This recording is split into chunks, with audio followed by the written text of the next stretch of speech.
Letters of a Woman Homesteader by Eleanor Pruitt Stewart. Chapter 2. Filing a Claim. May 24th, 1909. Dear, dear Mrs. Coney, well, I have filed on my land and am now a bloated landowner. I waited a long time to even see land in the reserve, and the snow is yet too deep. So I thought that as they have but 3 months of summer and spring together, and as I wanted the land for a ranch anyway, perhaps I had better stay in the valley. So I have filed adjoining Mr. Stewart, and I am well pleased. I have a grove of 12 swamp pines on my place, and I am going to build my house there. I thought it would be very romantic to live on the peaks amid the whispering pines, but I reckon it would be powerfully uncomfortable also. And I guess my 12 can whisper enough for me. And a dandy thing is, I have all the nice snow water I want. A small stream runs right through the center of my land, and I am quite near wood. A neighbor and his daughter were going to Green River, the county seat, and said I might go along, so I did, as I could file there as well as at the land office. And oh, that trip! I had more fun to the square inch than Mark Twain or Samantha Allen ever provoked. It took us a whole week to go and come. We camped out, of course, for in the whole 60 miles there was but one house, and going in that direction there is not a tree to be seen, nothing but sage, sand, and sheep. About noon the first day out, we came near a sheep wagon, and stalking along ahead of us was a lanky fellow, a herder, going home for dinner. Suddenly it seemed to me I should starve if I had to wait until we got where we had planned to stop for dinner. So I called out to the man, "Little Bo Peep, have you anything to eat? If you have, we'd like to find it." And he answered, "As soon as I am able, it shall be on the table, if you'll but trouble to get behind it." Shades of Shakespeare, songs of David, the shepherd poet. What do you think of us? Well, we got behind it, and a more delicious it I never tasted. Such coffee, and out of such a pot. I promised Bo Peep that I would send him a crook with pink ribbons on it, but I suspect he thinks I am a crook without the ribbons. The sagebrush is so short in some places that it is not large enough to make a fire, so we had to drive until quite late before we camped that night. After driving all day over what seemed a level desert of sand, we came about sundown to a beautiful canyon down which we had to drive for a couple of miles before we could cross. In the canyon the shadows had already fallen, but when we looked up we could see the last shafts of sunlight on the tops of the great bare buttes. Suddenly a great wolf started from somewhere and galloped along the edge of the canyon, outlined black and clear by the setting sun. His curiosity overcame him at last, so he sat down and waited to see what manner of beast we were. I reckon he was disappointed, for he howled most dismally. I thought of Jack London's The Wolf. After we quitted the canyon, I saw the most beautiful sight. It seemed as if we were driving through a golden haze. The violet shadows were creeping up between the hills, while away back of us the snow-capped peaks were catching the sun's last rays. On every side of us stretched the poor, hopeless desert, the sage, grim and determined to live in spite of starvation, and the great, bare, desolate buttes.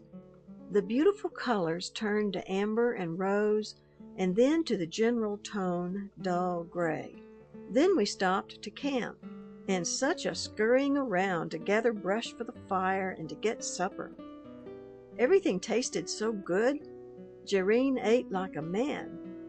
Then we raised the wagon tongue and spread the wagon sheet over it and made a bedroom for us women.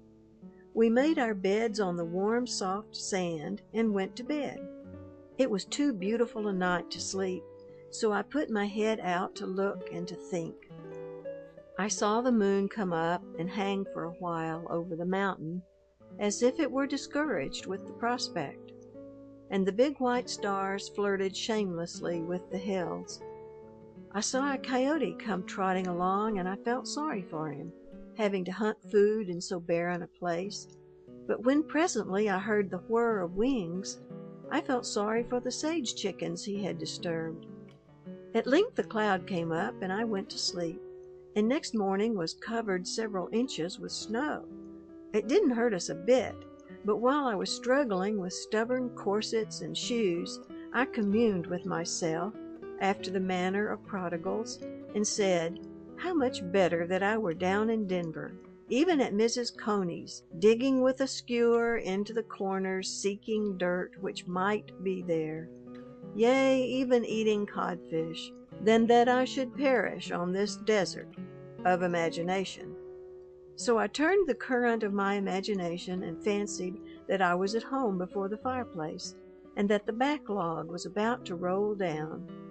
My fancy was in such good working trim that before I knew it, I kicked the wagon wheel, and I certainly got as warm as the most sought scientist that ever read Mrs. Eddy could possibly wish. After 2 more such days, I arrived. When I went up to the office where I was to file, the door was open, and the most taciturn old man sat before a desk. I hesitated at the door, but he never let on. I coughed, yet no sign but a deeper scowl. I stepped in and modestly kicked over a chair. He whirled around like I had shot him. "Well?" he interrogated. I said, "I am powerful glad of it. I was afraid you were sick. You looked in such pain." He looked at me a minute, then grinned and said he thought I was a book agent.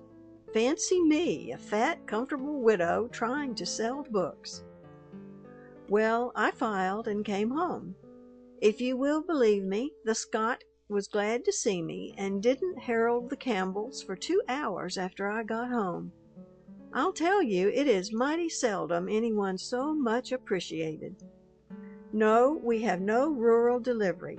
It is 2 miles to the office, but I go whenever I like. It is really the jolliest kind of fun to gallop down. We are 60 miles from the railroad, but when we want anything, we send by the mail carrier for it, only there is nothing to get. I know this is an inexcusably long letter, but it is snowing so hard, and you know how I like to talk. I am sure Jerrine will enjoy the cards, and we will be glad to get them. Many things that are a comfort to us out here came from dear Mrs. . Baby has the rabbit you gave her last Easter a year ago. In Denver, I was afraid my baby would grow up devoid of imagination. Like all the kindergartners, she depended upon others to amuse her. I was very sorry about it, for my castles in Spain have been real homes to me. But there is no fear. She has a block of wood she found in the blacksmith shop, which she calls her dear baby. A spoke out of a wagon wheel is little Margaret, and a barrel stave is bad little Johnny. Well, I must quit writing before you vote me a nuisance. With lots of love to you, your sincere friend, Eleanor Rupert.